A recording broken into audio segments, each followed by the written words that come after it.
এভাবেই মধ্যপ্রাচ্য জুড়ে বাড়ছে যুদ্ধের দামামা। সব দেশই তাই বাড়তি নজর দিয়েছে প্রতিরক্ষা খাতে। এসব দেখে থান্ডারবোল্ট মিসাইল এবং রকেট উদ্ভাবন করলেন বরিশালের মামাভাগ্নে।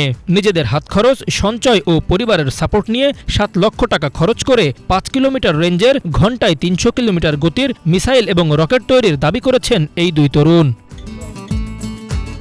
তৃতীয় বিশ্বযুদ্ধের কথা মাথায় রেখে দেশের স্বার্থে নিজেদের উদ্যোগে বরিশাল বিশ্ববিদ্যালয়ের পদার্থ বিজ্ঞান বিভাগের ছাত্র মামা সুজন চন্দ্র পাল এবং ডেফোডিল ইন্টারন্যাশনাল ইউনিভার্সিটির কম্পিউটার সায়েন্স অ্যান্ড ইঞ্জিনিয়ারিংয়ের ছাত্র ভাগ্নে প্রীতম পাল এই উদ্ভাবনের দাবি করেছেন।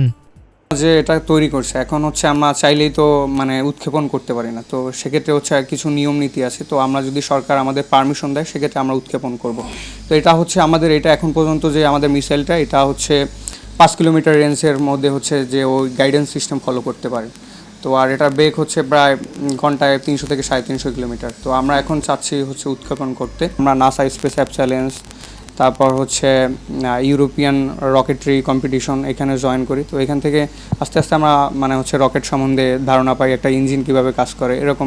তারপর আমরা মডেল ডিজাইন করি। ওইখানে আমরা একটা 10টা দেশের মধ্যে আমরা একটা ভালো প্লেস অর্জন করি। এখান থেকে আমরা যেহেতু রকেট নিয়ে কাজ করি, আসলে আমরা আমাদের দেশের জন্য কী করতে পারি। তো এইখান থেকেই আমাদের মডেলটাকে আমরা প্র্যাকটিক্যালি রূপ দিতে চাই। তো পরবর্তীতে আমাদের অনেকটা বেগ পোহাতে হয়েছে। বাংলাদেশে একটা রকেট একটা ছোট বিষয় না। তো সেক্ষেত্রে যদি আমরা চাই এটাকে প্র্যাকটিক্যালি দিতে, তো সেক্ষেত্রে আমাদের অনেকটা বাধা ফেস করতে হয়েছে। তো আমরা ফুয়েল কোনটা ইউজ করব বা কীভাবে কী করব, তারপর যখন বাস্তবে আসলাম দেখলাম আরও অনেক বাধা ফেস করতেছি। পরবর্তীতে আমাদের যতই বাধা আসুক আমরা বাধাটাকে সম্মুখীন করে আমরা সামনের দিকে এগিয়ে যাচ্ছি।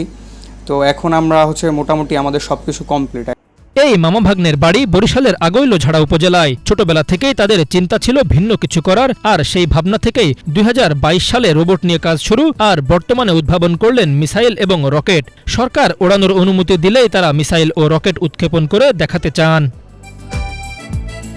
তাদের এই উদ্ভাবন এলাকায় চাঞ্চল্য সৃষ্টি করেছে। দেশের সামরিক খাতের জন্য এমন আবিষ্কার গুরুত্বপূর্ণ বলছেন বরিশাল বিশ্ববিদ্যালয়ের শিক্ষার্থীরা। বর্তমান বিশ্বের প্রেক্ষাপটে প্রতিটি রাষ্ট্রই তারা প্রতিরক্ষা ক্ষেত্রে বেশ ভালো করছে।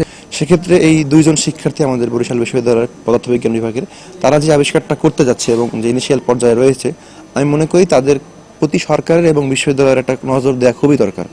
ভবিষ্যৎ পৃথিবীর কথা ভেবে দুই তরুণের এই উদ্ভাবনকে কাজে লাগানোর পরামর্শ দিলেন পদার্থবিদ্যা বিভাগের সহযোগী অধ্যাপক ডক্টর মোহাম্মদ খোরশেদ আলম। ডেফিনেটলি আমার মনে হয় যে আমাদের বর্তমান যে যুগ, আমাদের সায়েন্স টেকনোলজি যে ডেভেলপমেন্ট ছাড়া তো আমরা আসলে তো আগাতে পারবো না। আমাদের সামনের দিনগুলোতে তো আমাদের যে 4th ইন্ডাস্ট্রিয়াল রেভলিউশন সেটাকে ফেস করার জন্য আমাদের এই শিক্ষার্থীদেরকে, আমাদের তরুণদেরকে আমাদের তো সেইটার উপযোগী করে তৈরি করতে হবে।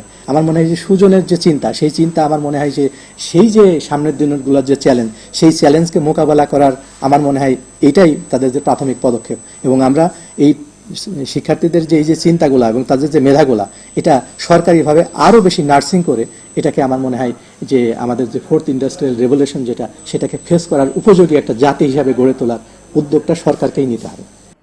নাসা স্টুডেন্ট লঞ্চ এবং ইউরোপিয়ান স্পেস এজেন্সি ক্যানস্যাট কম্পিটিশন, এই দুটি প্রতিযোগিতায় মামাভাগ্নের প্রজেক্টটি রয়েছে শীর্ষ 10-এর মধ্যে। Bangla vision news desk.